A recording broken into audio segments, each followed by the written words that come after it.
All right. So I felt like you were the right person to have a conversation with because you basically hit unicorn status, but even beyond that, you're able to maintain your peace through it all, which that's because I don't pay attention to the unicorn status. Zero attention. That's the world paying attention to that. Like, y'all, I got work to do. I pay zero mind. You got work to do.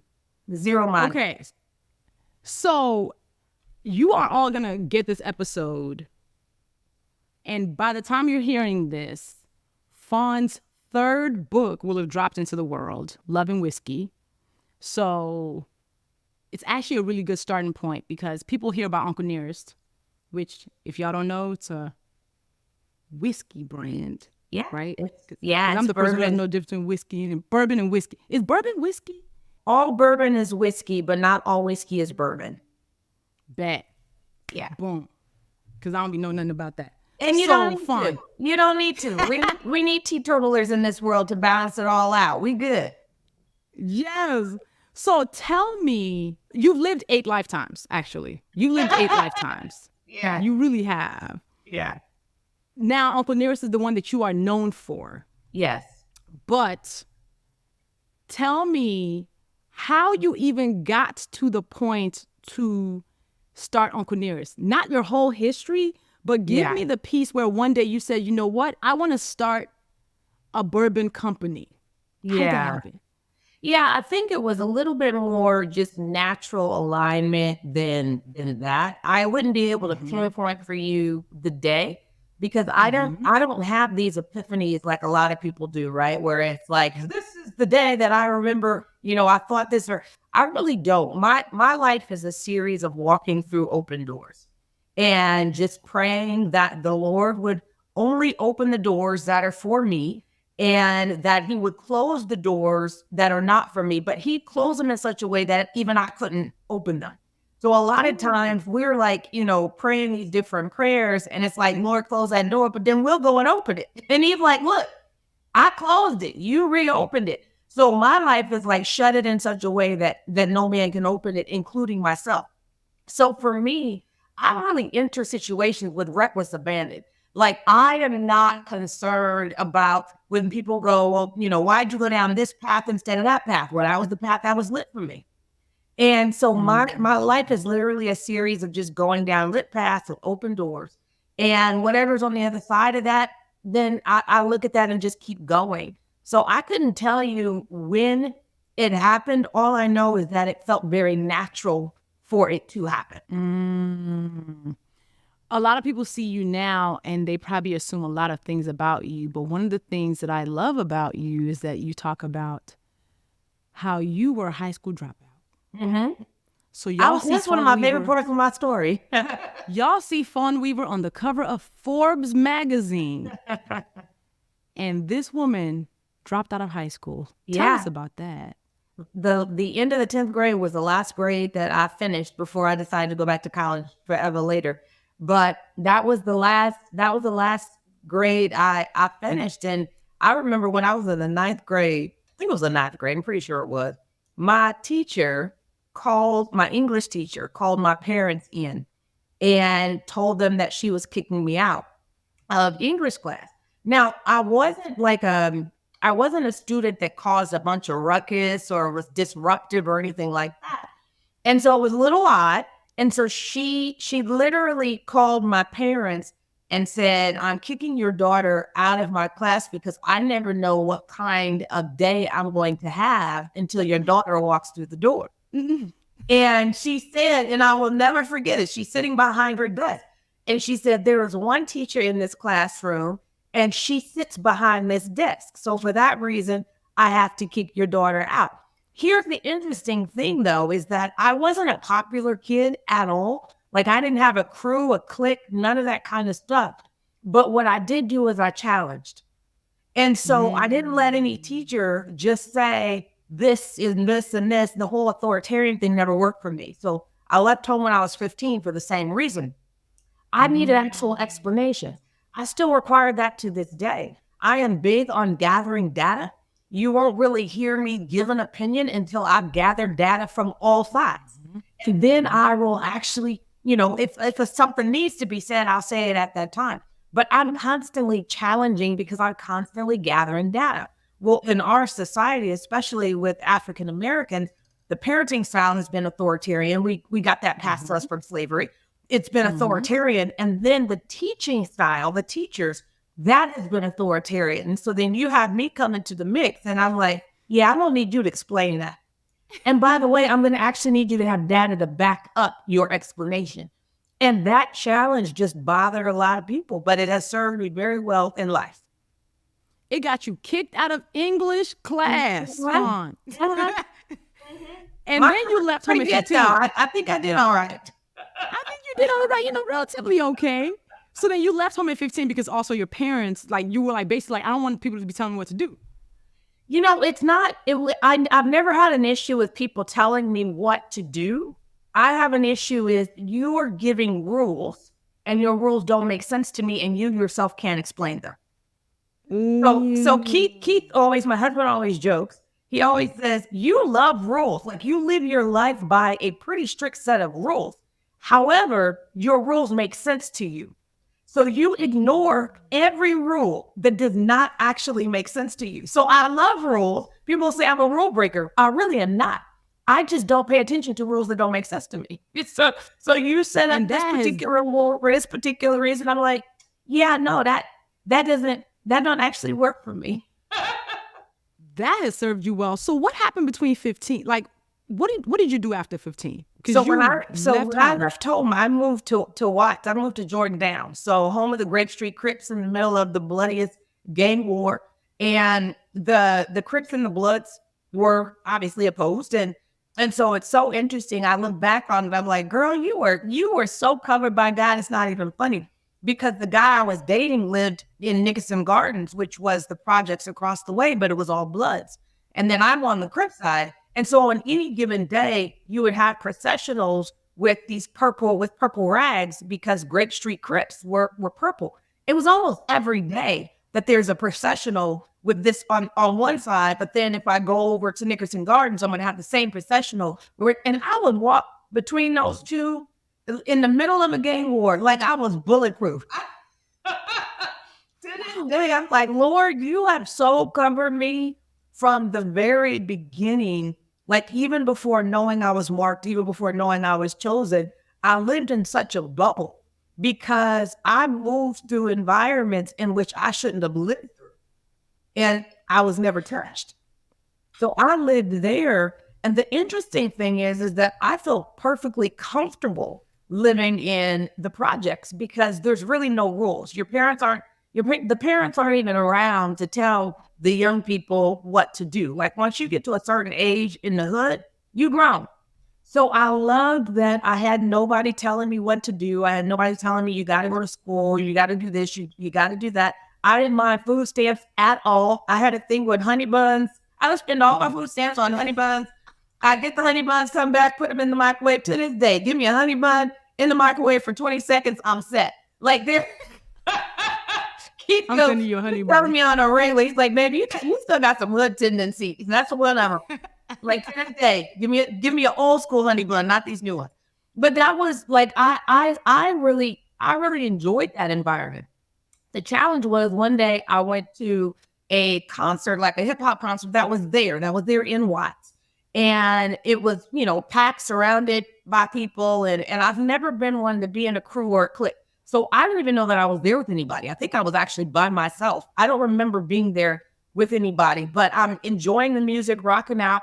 And then the guy on stage, he looks dead at me and he tells the DJ, cut the music.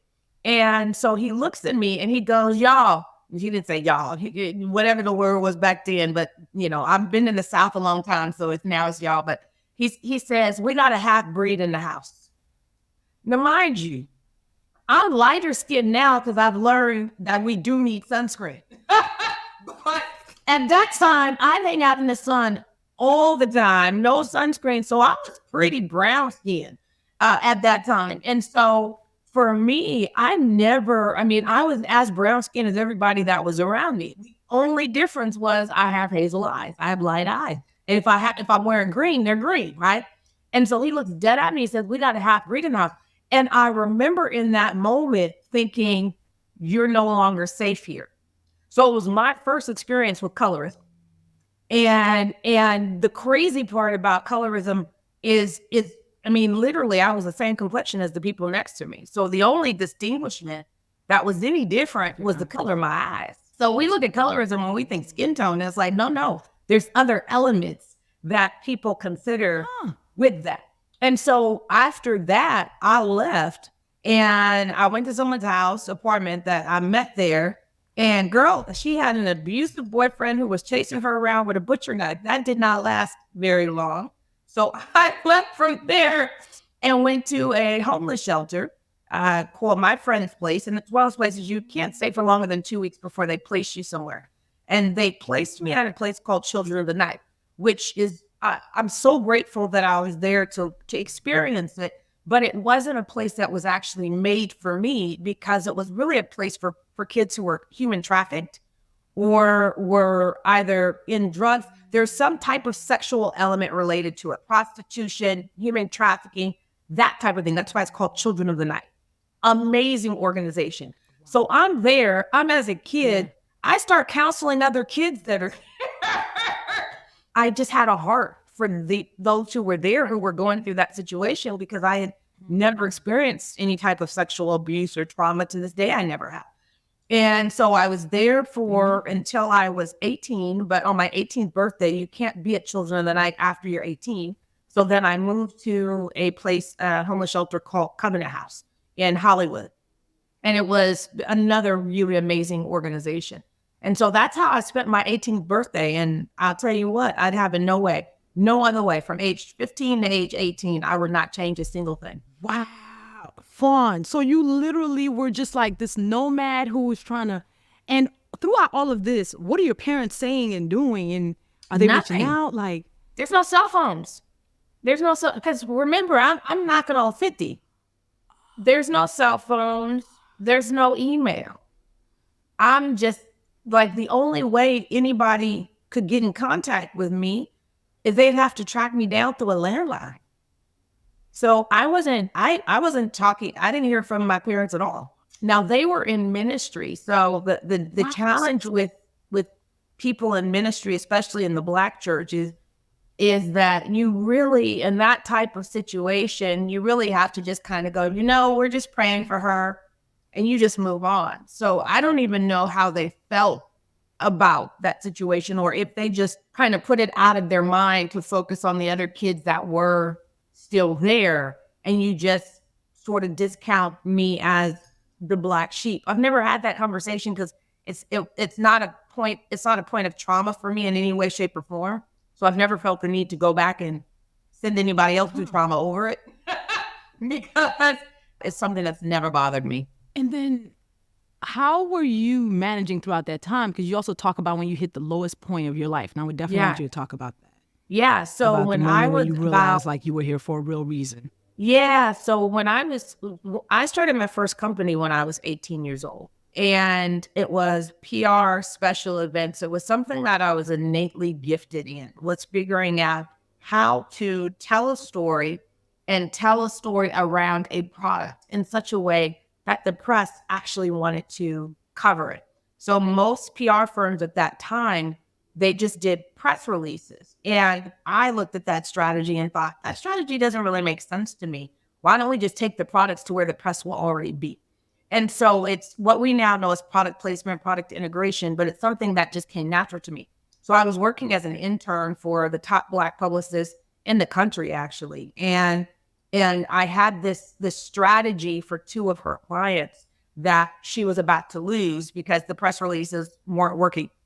And so long story short, we moved forward with my strategy, even though she didn't understand it.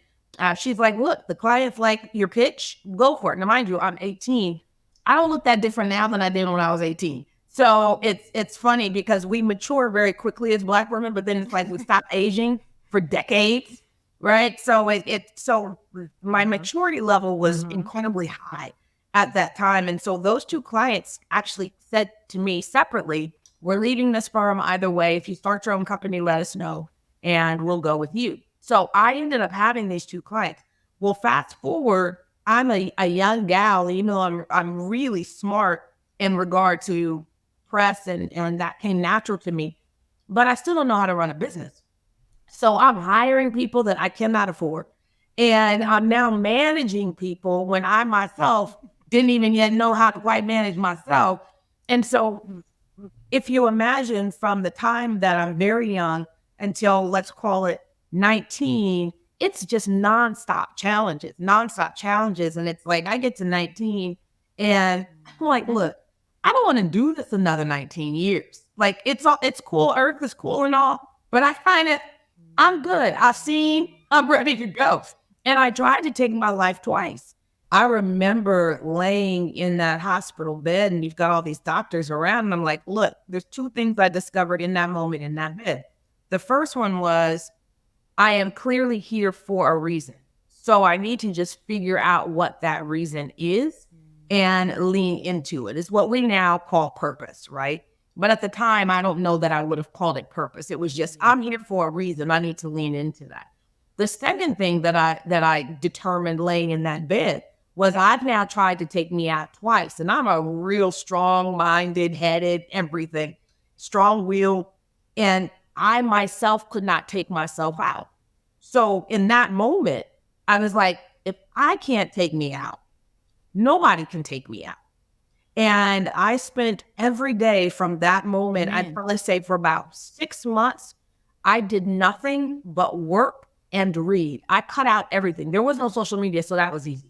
But I cut out radio, I cut out TV, I cut out going to the movies, I cut out going out to dinner, I cut out every single thing. The only thing I left in were reading, time to read. And I read pretty much, well, I read the Bible frontwards and backwards and then, over and over again. But then all these different books, and they were all, when I look back at them, the majority of them were Christian help type of books.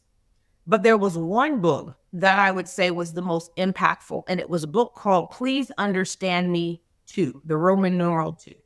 And it was basically the Myers-Briggs test and an explanation of your personality. And for the first time, because no one ever understood me, nobody ever understood anything about me. For the first time, I take this test and I'm reading it and I'm learning that my personality style is so rare.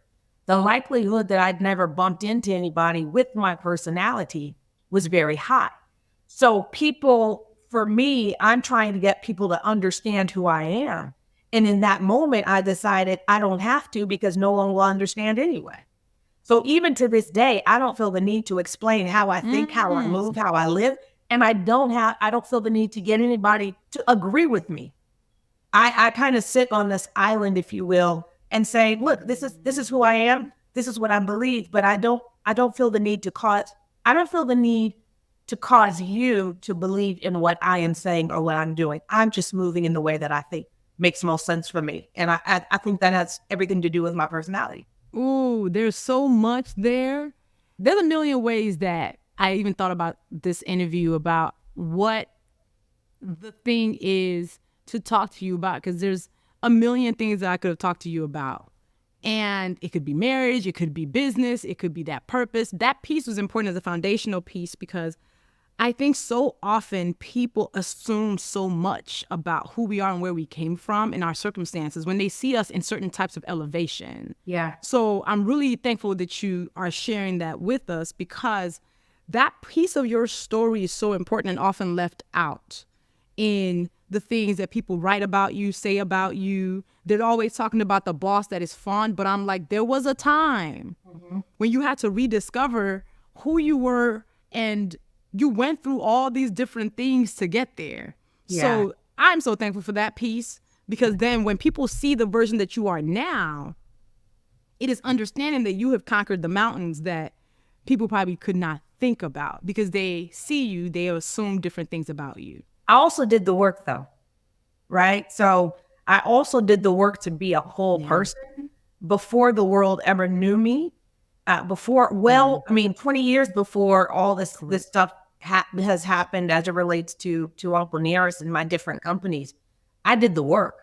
And so I think that that's the part that people hopscotch over is the piece of taking the time to put myself under construction and to just figure out who am I, why am I here, and to really make that connection with God. So the way that people see me move, they look at it and say, you know, she's a boss, she's a this, she's a that. If you ask me, I'm going to say, I'm a woman who is obedient and fully submitted to the will of the Lord. Those are two different people. Now, to the external world, that looks like a boss, but that looks like a boss because I'm not moving the way that you move. Yeah. I'm moving the way God tells me to move. So I don't look at myself and look boss. I look at myself and look obedient. Those are two different things. So now that you're running this, it's so funny. You run a company that I can only imagine you're making 1 million decisions a day, a week, you know, and you're making big decisions too, like high stakes decisions, and you do it with such clarity. One of the things that I want to talk about is when you started Uncle Nearest, and as you were building the team, do you remember any of your biggest challenges and pain points? I think that money is always a challenge. It really doesn't matter how big you get. The funny thing, if you ask Elon Musk that question right now, he'll tell you money is a challenge. People think that the bigger you get, the easier it is financially. That's not true. The bigger you get, the more it costs. And so that financial piece, when you're making really big moves, continues to be a challenge. Like right now, I'm in acquisition talks to buy another company, and that company is larger than my company. And so the decisions I have to make in this current moment are very critical. Wow. And so if we do complete that acquisition and that's announced, people are going to go, how the hell did she pull that off? Because she now has acquired a company that's larger than her current company. But if you look at a lot of different businesses that we now know, that's actually not uncommon for a company that is moving and growing and has strong financial partnerships to acquire companies that are actually larger than theirs, or at the very least are the same size. That's not abnormal. What is abnormal is for that to be happening with a Black person. What's abnormal is for it to be happening with a woman. That you don't see very often. But if you actually look at some of our largest companies, you would see that as having happened over and over and over again, because the majority of startups fail, but that's not the case for acquisitions. Because most of the time when you're acquiring, that company has gone through the hardest startup parts, so that what you're solving for at that point is no longer the startup issues. What you're solving for is something that you can uniquely bring to the table to take this business to the next level, but it already has a solid foundation. So we generally do startups, but where the money always is in acquisitions. So that's why that's my focus. Before you even get to the acquisition piece of it all, what do you think, when you started building Uncle Nearest, like when you were like, all right, this is the mission to build this spirits brand. I know there's a deeper purpose attached to it. I want y'all to pick up that Forbes and actually just pick up Love and Whiskey, the book, because it's in there. How did you build such a powerful company as a Black woman? Because a lot of the struggles that people who are listening to this are dealing with are things as team building, managing finances, actual critical business pieces of what it takes to operationalize your dream and your vision. Like, what can you give us was something that was deeply helpful to you as you built Uncle Nearest, which the scale of Uncle Nearest is infinite times a lot of some people's scale. Yeah. God, it's one thing over only. That's the foundation. This house was built on faith. And so I look at being a Black woman as an absolute advantage. I look at being as a Black woman as an advantage because God made me a Black woman for a reason. So he's not going to give me something that puts me at a disadvantage. So I walk into every room with a thought process of, yeah, there's a bunch of billionaires, decabillionaires, centabillionaires in this room, and they're going to all remember my name by the time I leave. Not because I'm going to say something so profound, not because I'm going to try to be in everybody's faces. To the contrary, I'm going to just move around in the manner that I would if I was at McDonald's. Like at first, I walk into those rooms so confident of who I am because God put me in those rooms. I think the reason why so many Black women and people in general, but since you asked specifically about Black women, I think one of the reasons we have so many challenges is we pull God out of it. I am a true believer that no matter what is going on in the world, I'm not the one in control of it. My job is to be obedient. I'm not bothered during this election season with who is going to land in the White House. Why? Because I know whoever lands in the White House, I'm going to succeed under their agenda. Why? Because you can't get into the White House without going through God. It's just a very fundamental thing that we like to separate ourselves out. We have this life that's sort of our life that we try to figure it out. But if we live a life that's truly submitted to God, as I do, then a lot of this stuff we're trying to figure out doesn't need to be figured out. If he allows for someone who I completely disagree with every aspect of who that person is to go into the White House, my job isn't to second guess the half of the country that put that person in the White House. My job is to stay obedient for my part of this race. I have a baton, it's my leg of the race, and that's my only job. The entire race, that's not my part. That's God's part. He's got a whole lot of pictures there. So when I am looking at my life and what I am doing, I just simply leave God in every single aspect. So I view it differently than I would say most Black women who I speak to, because I'm not looking at it and going, Black women don't get funding from VC. We get less than 1% of funding from VC. And that's the conversation, and that's the battle, and that's the fight.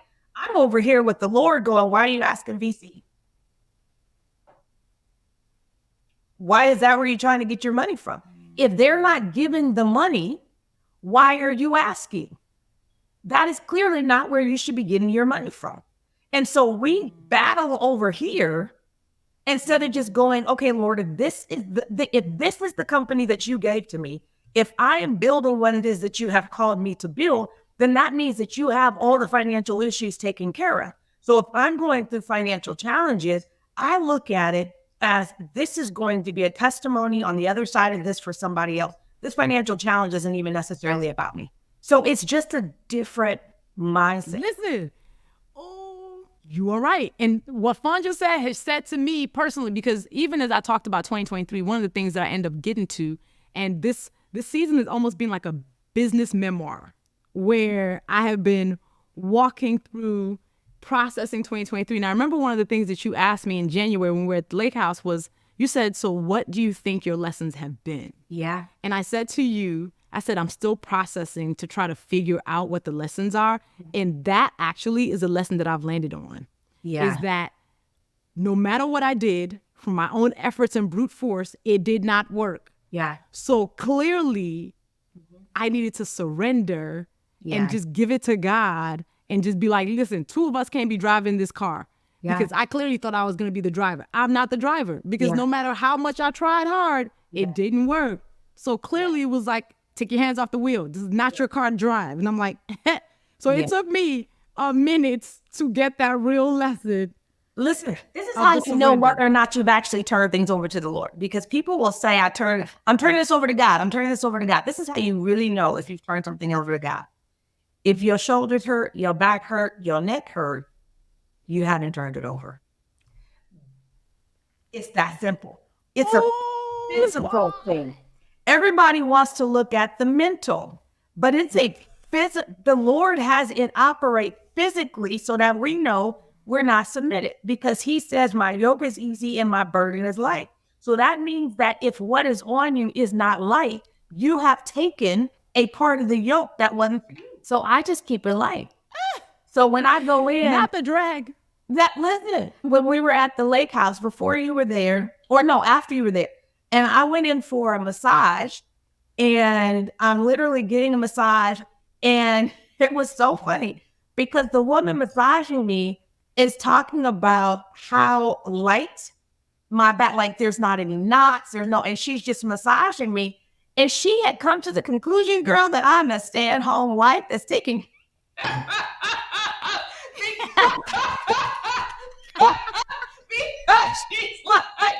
she's like, man, your life is real good. You must be chilling and vacationing at all times, because I didn't have the stress in my neck or my back. So she came to a conclusion. Now, mind you, at any given moment, and this has always been the case, is as I've been building my company, I have been so clear about the control aspects of it. And so making decisions that keep me in control means that I'm sacrificing financial decisions a lot of times. It is not for the faint of heart, because when I have gone to do a series round, for instance, I've had to make decisions and said no during times where the bank account was negative and every credit card was maxed out. That's the part where people fold. And I look at that and go, there is a lesson in this that's not just for me, but it's for whoever else, and that will hear this on the other side of it. My responsibility, what God has been very clear in telling me that I need to do through this process, is hold control. So that's my one job, is as I'm building this, hold control. So that means that decisions that I make, it would be easier if I did something differently. Like, it would have been easier if I sold this company for $1 billion. That would have been easy, but that wasn't my assignment. And so we have this mindset a lot of times that easy means that we've achieved something. I don't have that mindset. I don't have an expectation of ease.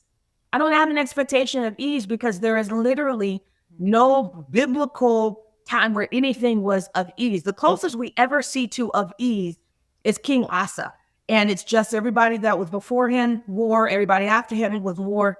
And during that time frame, the Bible tells us in Asa, it's one of those things where, in Chronicles, it goes through all these different things. So if you sneeze, you're going to miss Asa.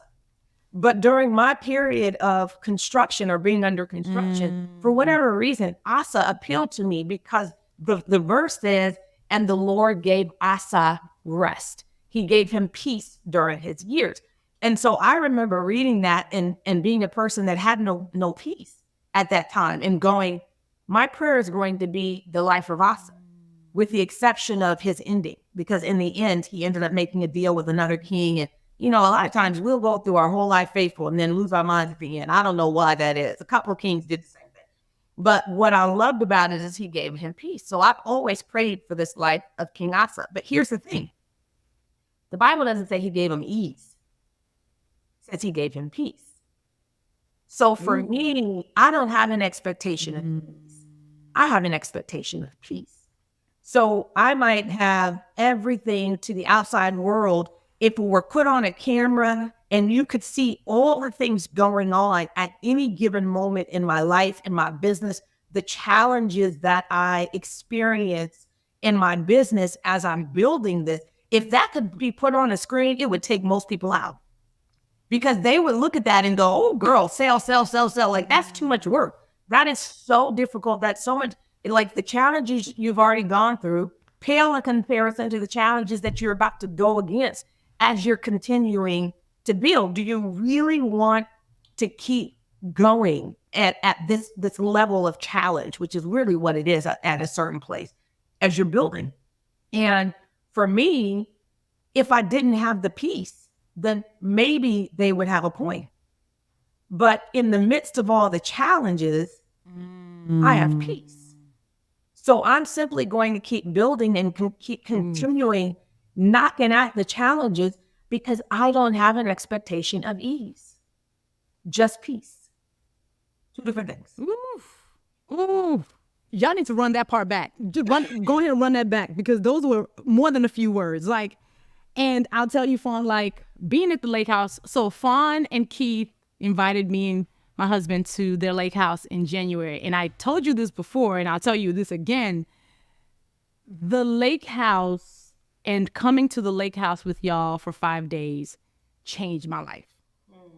It was an interruption of the chaos that I was dealing with. But beyond that, it was a God assignment that allowed me, like, I felt peace. And how you all poured into me, how you all, like, who you just are, and watching that for me was a possibility model. So it was, I feel like it was life-changing in ways I'm still processing, but I'm sure about one of the two ways. And then one of the nights while we were there, you and I were talking about your book, Love and Whiskey, which is now out in bookstores everywhere. Y'all go grab it. And we end up talking till 4:00 in the morning about your book. Yeah. And you just you had, like, you so had you're ideas gonna be that my were book just flowing. strategist? Like your ideas were just flowing in relation to my book, and it was so natural that is clearly a gift of yours. And so I wanted to just lean into that gift, because I think sometimes when we are gifted at something that comes so natural to us, we take it for granted a little bit, right? So even when I think about when I first started my company, and the way that I'm looking at press is completely different than everybody else. I'm looking at what's more so product integration and product placement, and bringing the product to where the press is already going to be. That to me was natural. To the people around me, that was revolutionary. It didn't mean that they weren't very smart. It didn't mean that they didn't know how to do what they knew how to do, and that they were the best at what they did. But they simply didn't have my gift. And so that night, listening to you and just your different ideas with relation to my book, I already knew how I was going to market my book, but you added layers and elements to that neither my team nor I would have ever thought of. And there was great value in that. But also, I looked at it and said, so how are you going to make this information available to other people? Because I get that you do it with ease, but this is of great value to other people. Yeah. And I was like, well, I mean, I started the Book Academy, and you were like, so I'm your client. And I was like, I wouldn't pitch you to be my client. You was like, so I'm your client. Yeah. And I deeply appreciated that, because in my rebuilding this moment this last year, one of the things that I've been trying to be obedient to, like you said, is like God's assignment. And I really do feel like the Book Academy is one of God's assignment for me. For you, as you wrote Love and Whiskey, and watching how you are even talking about the purpose of the book, talking about the story of Uncle Nearest, Jack Daniels, and just being on the Love and Whiskey Avengers team, I've also learned a tremendous amount. But number one, the championing that you've been doing of me is something so meaningful to me that I am just so grateful for. So grateful for. Well, and it's so funny, because you and I, we're so different in our worldview, right? Our outlook. And I think this is the part that people miss, is that we like to surround ourselves with people that are exactly like-minded. And that's not what Jesus did. Yeah. Like there is aspects of us that are like very, very, very like-minded. But our worldviews are so incredibly different. And I have such an enormous amount of respect for your worldview, even when your worldview counters mine. That doesn't matter. We are both operating in our purpose. And so we get so frustrated when people don't think like us. We want to change them. We want to convince them. And it's, no. God allowed us to have different experiences, to have different worldviews for a reason. And I honor that. And so I champion any person who I believe is operating in God's will for their lives. I don't have to be in complete agreement with the way that they see the world. I only have to know that they're operating God's will for their life. For me to be like, tell me what you need from me. Well, I mean, one, tell people real quick what Love and Whiskey is about. Yeah. And then we can talk about real quick how we've been working together and what the vendors team been doing. Yeah. So Love and Whiskey is, it's really a 7-year journey of me doing research. It took more than 30 historians, archivists, archaeologists, genealogists, and we pulled thousands and thousands and thousands of records from 6 different states, brought it all back to the original home of Jack Daniel, where he grew up. to tell the story of the first known African-American master distiller, who was the first master distiller for Jack Daniels, the only known master distiller for distillery number 7. And in this process, in this journey, all of the things that led up to what everyone is talking about today, is that journey is in the book. And so it's part history in terms of the story of Nearest and Jack, but it's a little bit like if we were to combine the immortal life of Henrietta Lacks, right, where she's looking into the history, but it's as much about what is going on today. I'd probably say that's the best example. It's as much about what's going on today in the discovery of all those things and how those things tie into the current time. So I don't want anyone to get the book thinking that it's a purely historical book, because that's not what you're going to get. You're going to get the history, but you're going to get it discovering it at the same time as I do, how we discovered it, documents that came up that changed everything. So like when we purchased this 313-acre property where we knew Nearest Green was the distiller and where we knew Jack Daniel grew up, what we didn't know until the local archivist came across it herself and called me like at 8, 9 o'clock in the morning and said, you got to get down here to the archives. And I get down there and she lays out 3 documents for me, 3 lease documents that Jack Daniel signed between Jack Daniel and the person who I purchased our property from, Dan Call, or whose property that was. Then I'm looking at these 3 documents, and it has, Jack Daniel would like to change it from this to Jack Daniel Distillery and all the rest of this stuff. And I'm looking at this and I'm saying to her, well, what is this? And she said, Fawn, the property that you own, that's the original Jack Daniel Distillery. Nobody, including us, had any idea when we bought that property. And so it's a rewriting to a certain degree of the story of Jack Daniel Distillery and Jack Daniels, but it unfolded in real time, and I wrote about it happening in real time. So people are discovering things like that at the same time as I'm discovering them.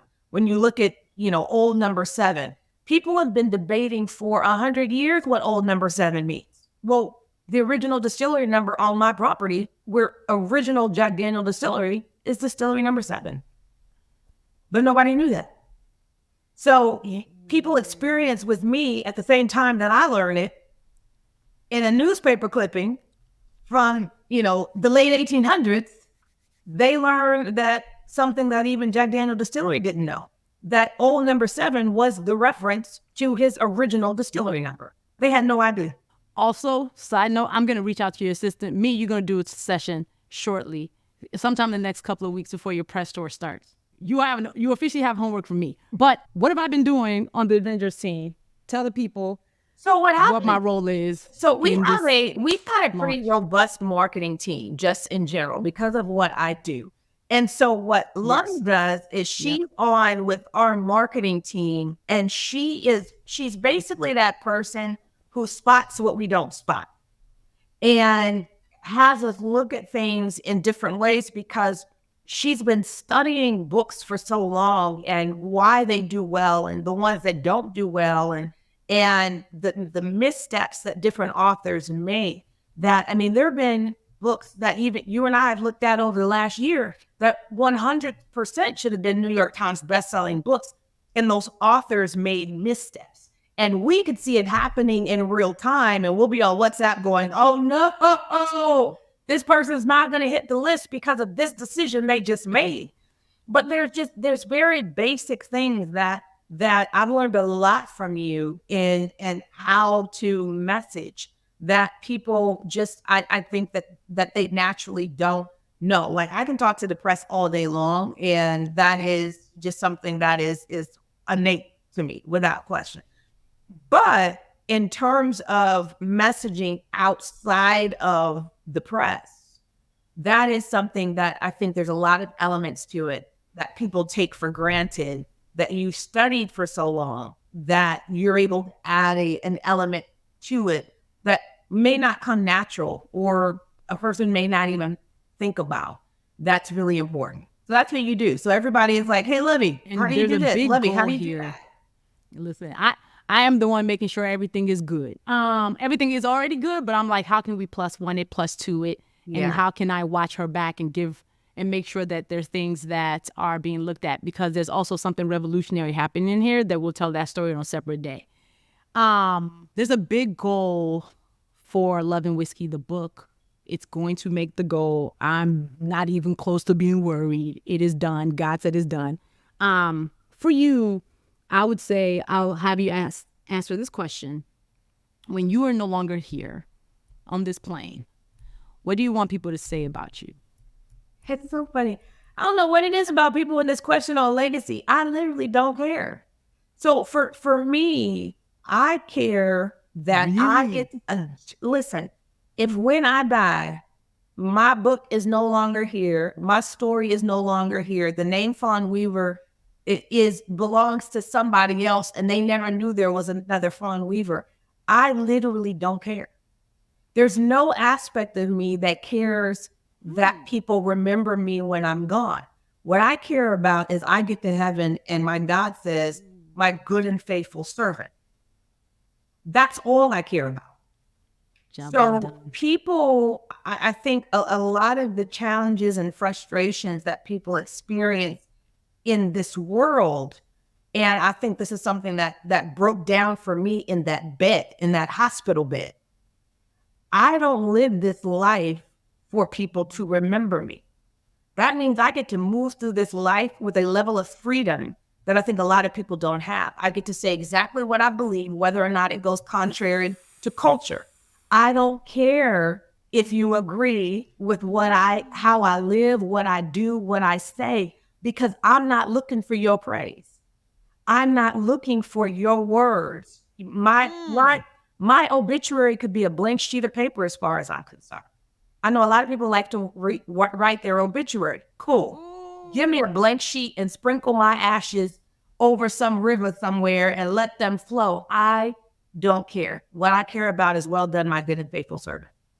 That's it. Oh, come on. Come on. That is so good.